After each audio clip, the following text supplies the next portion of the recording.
Welcome to In Depth for a look at what is making mining headlines in the Americas. Companies with operations in Bolivia took a hit after reports that the government there may have expropriation on its mines.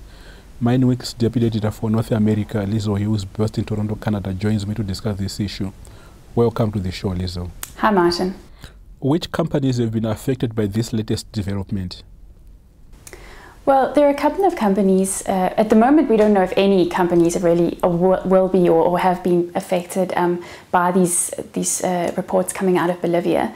But the companies that have mines in the country, where that saw their share prices fall quite significantly when the reports first came out. The first one was a Canadian firm, Pan American Silver. They've got the San Vicente mine that they operate in Bolivia, and then the second was a US company, Coeur d'Alene Mines.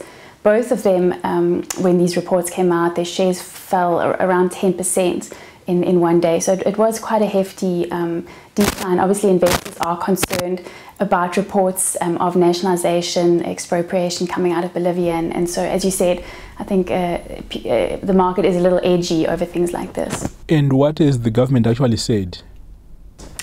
Well, at the moment it's a bit of he said, she said, broken telephone, because everyone's relying on these media reports coming out of Bolivia quoting government officials.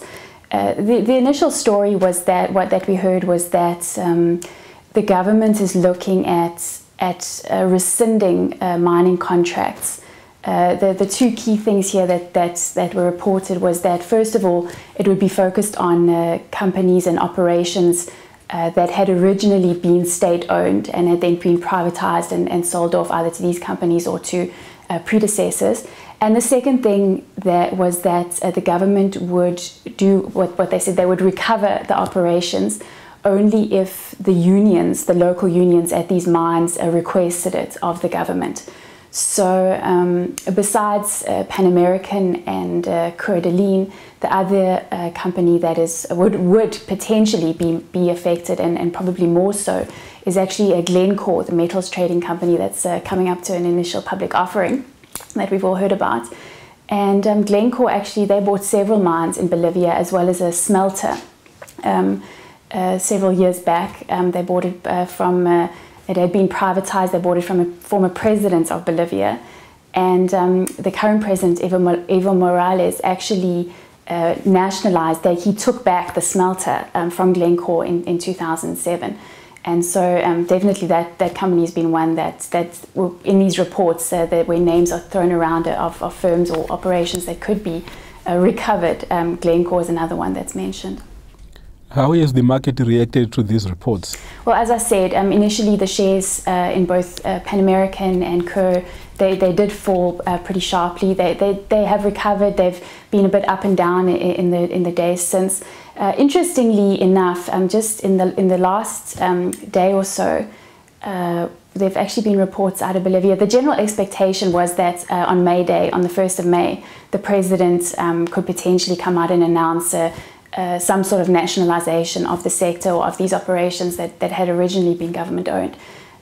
But interestingly, we've just seen a report that, in fact, they're now rethinking their plans, or the plans are going to change somehow, because the unions at these mines are actually telling the government that they don't want them to be nationalized. And that's actually something that we're hearing from both Coeur and Pan American, is that they assert that they have the support of the unions and of the local communities, and that the unions don't, at least the unions represented in their mines, are not in favor of nationalization of the operations.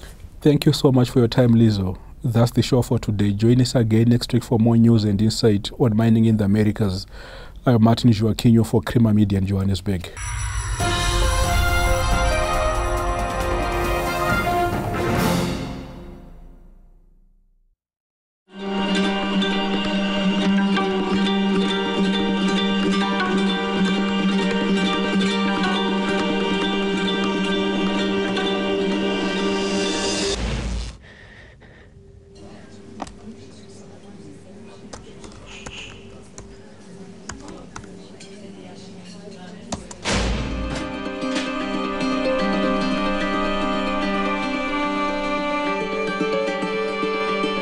Donate now and give 15 Rand a month. SMS JOIN to 41486.